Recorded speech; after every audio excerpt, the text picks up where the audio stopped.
எல்லா இடத்துலயும் நீங்க பேசிக்கிட்டே இருப்பீங்களா? உங்களோட பேச்ச எல்லா இடத்துலயும் ரிஜிஸ்டர் பண்ணிக்கிட்டே இருக்கணும்னு நினைப்பீங்களா? அப்ப இந்த வீடியோ உங்களுக்காக தான். ஸ்க்ரோல் பண்ணாம லாஸ்ட் வரைக்கும் பாருங்க. நம்ம எப்பவுமே எல்லா இடத்துலயும் பேசிக்கிட்டே இருக்கணும்னு நினைக்கும் போது நம்மளோட பேச்சுக்கு சில இடத்துல எல்லாம் வேல்யூவே இல்லாம போயிடுங்க. நிறைய இடத்துல நம்மளோட சைலன்ஸ் தான் பெரிய சவுண்டா பதிலா போய் விழணும். நிறைய இடத்துல நம்ம பேசிக்கிட்டே இருந்தோம்னா சுத்தமா வேல்யூவே இருக்காது. அதுல மோஸ்ட் இம்பார்ட்டன்ட் என்னன்னா, நீங்க கோவமா இருக்கீங்கன்னா தயவு செஞ்சு பேசவே பேசாதீங்க.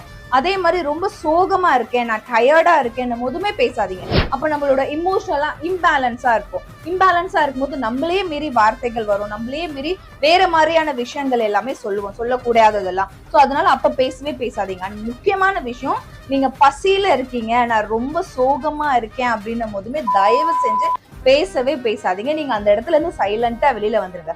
சோ இந்த மாதிரி கொஞ்சம் செலக்டடா யோசிச்சு ப்ரோஆக்டிவா நம்ம திங்க் பண்ணி பேசணும் அப்படின்னா கண்டிப்பா நம்மளால எல்லா இடத்துலயுமே நம்மளோட சக்சஸ வந்து நிறுத்த முடியும். சோ நீங்களுமே யோசிச்சு பேசி பாருங்க. எல்லா இடத்துலயும் பேசணும்னு பேசாதீங்க. நான் எங்க பேசினா எந்த இடத்துல நான் நிப்பனோ அப்படி யோசிச்சு பேசுங்க. Stay tune for next video.